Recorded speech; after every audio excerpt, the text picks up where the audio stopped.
Rachel Zegler just offered us a full confession, drugs, sympathy, and no accountability at all. She's the victim once more, people. But yet it's all your fault. So guess who's back again? It's Rachel Zegler. And no, she's not starring in a $1 billion box office smash or leading a beloved franchise back to glory. Nope, she's singing "Don't Cry for Me, Argentina" from a balcony like she's a Vita. But make it woke edition, because this is the timeline we live in now. She's in London doing theater because, let's be honest, that's where the fallen stars go when Hollywood quietly benches them and people are mad. Because she sang from a balcony, apparently those who bought tickets felt cheated. Because others saw it for free, look, I get it if I paid £80. To see Zegler warble "Leave" and someone outside heard it for free, I'd probably be annoyed too. But let's keep it real. This is the least controversial thing Rachel Zegler has ever done. We're talking about a woman who torpedoed her own Disney princess, rolled before the movie even dropped, and now somehow we're meant to believe she's the misunderstood victim of the cruel internet, because Rachel Zegler is once again doing what she does best, flipping the script, dodging accountability, and leaning hard into the "it's not my fault" narrative. But before we get into her latest therapy-fueled PR claims, let's rewind a little. Remember Snow White, or should I say Snow Woke,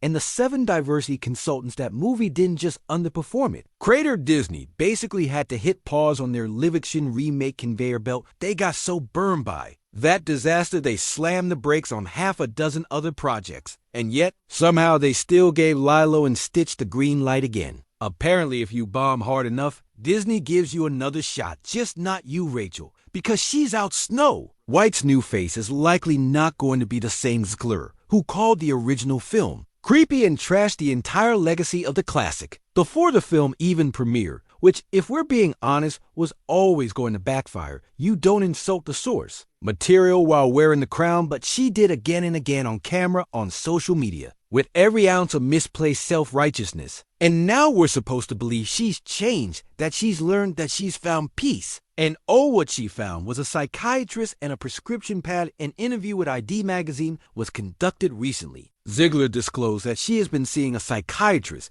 and is currently taking anti-anxiety medication. She claims that the drugs are a gamicker and that she simply wasn't functioning before, that everything felt too big, too intense, and too overwhelming. And look, I'm not here to make fun of people for getting help. It feels more like spinning a news story in which Zegler is the injured little bird prickled by the vicious online trolls who are just trying to survive in a world that is just too cruel. But that isn't the case. She was the troll. Mental health is serious. People go through difficult times, and some people actually benefit from medication. This is the same Rachel Zegler who branded Jeremy Renner a racist, sexist, transphobic scumbag. Rachel Zegler, who gleefully piled on Gina Carano, went on social media tirades against Trump supporters, accusing Kyle Rittenhouse of being a racist white supremacist before the trial even started. She openly tweeted that she hoped that Trump and his supporters would never know peace. Now that she's preaching about choosing kindness and light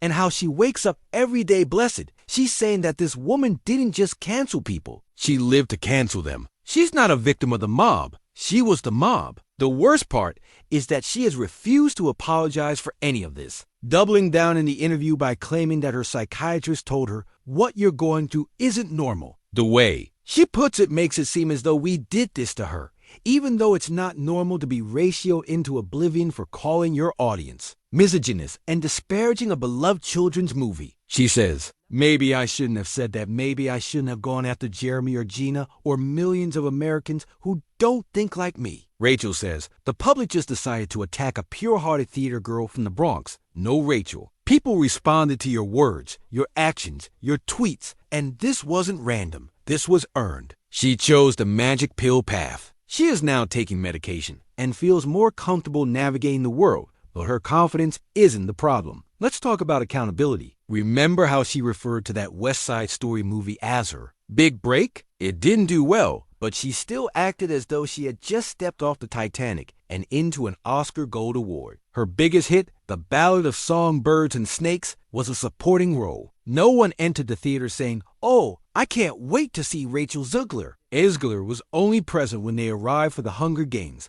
but the ego led the credits. She ranted on Twitter, lectured, and was unable to cope with the unexpected backlash. So she's now doing the whole "I don't choose victimhood, I choose light" thing on Instagram. As if sharing motivational sayings on the platform somehow erases years of self-righteous bullying. It's as though saying "you choose happiness" cancels out the fact that you once told people not to make fun of pronouns right before mocking an entire group of people for how they identify politically. Zegler is the poster child for this movement, which eats its own, but still blames the audience for indigestion. Such hypocrisy is common, but this is how woke Hollywood breeds delusion wrapped in virtue. They will tell you to be kind, then publicly shame you for not adopting their worldview. They will say, "words matter," then call people garbage monsters without hesitation, and when the mob turns against them, it's too much to handle. She burned the entire forest, not just bridges, and now she's creating independent films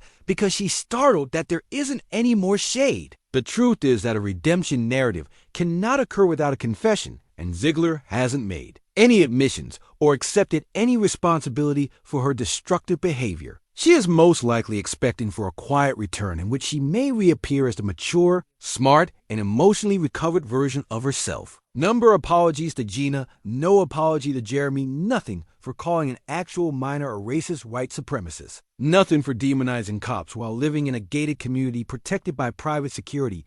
She still sees herself as the hero, the misunderstood revolutionary, the brave warrior woman who fought the patriarchy and just happened to get caught in the crossfire. But she wasn't in the crossfire, she fired the shots. And what does the media? Do they keep cleaning up her mess, keep selling her as this brave, outspoken young star who's just trying to make a difference? They bury the receipts, they gloss over the tweets, they pretend like Snow White failed because the fans were sexist, not because. Zegler told an entire generation their favorite childhood story was offensive and outdated. It's gaslighting. 101 and people are waking up to it now. She's booked for The Sound of Music, probably planning to spin that into a second chance at stardom, maybe even hoping that Disney will one day call her back. The truth is, this is the reality check Zegler isn't in Hollywood anymore because Hollywood fired her without firing her. This is exile disguised as opportunity. She's not on top. She's not even on the way up. She's stuck singing the balconies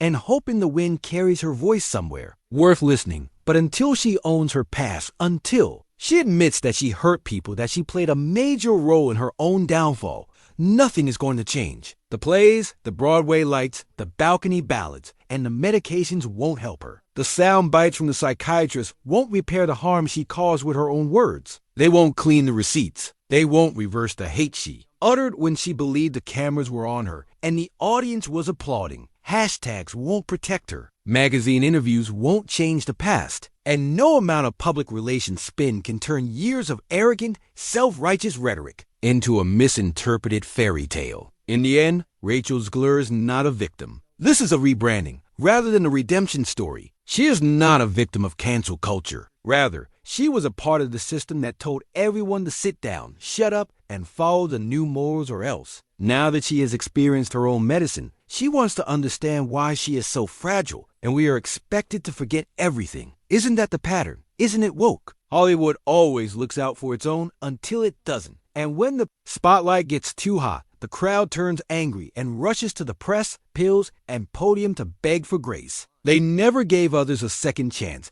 and blamed online hate rather than their own conceit. With every tweet, insult, and smug smile she displayed while disparaging fans, making fun of icons, and snapping at anyone who dared to disagree, Rachel Zegler didn't fall. Instead, she dug her own hole. Now, she wants to leave without doing anything to clean up the mess she created. But the reality is accountability is the source of salvation, not a catchy headline, mood enhancers, or sold-out performances. Nothing changes until she, Hollywood, or any of them are confronted with genuine, uncomfortable accountability that isn't filtered via APR and isn't softened by praise. This is because performative activism always fails due to its inherent dishonesty. To the audience watching, ask yourself if Rachel Zegler has truly changed, if her lessons have been reflected, or if this is just another carefully scripted act in a one-woman play of denial, deflection, and delusion. Tell me in the comments if you think this is redemption or just more practiced regret. Before you hit the like button and hit subscribe, ring the bell and share this video with someone who still believes that Hollywood cares about truth, decency, or integrity.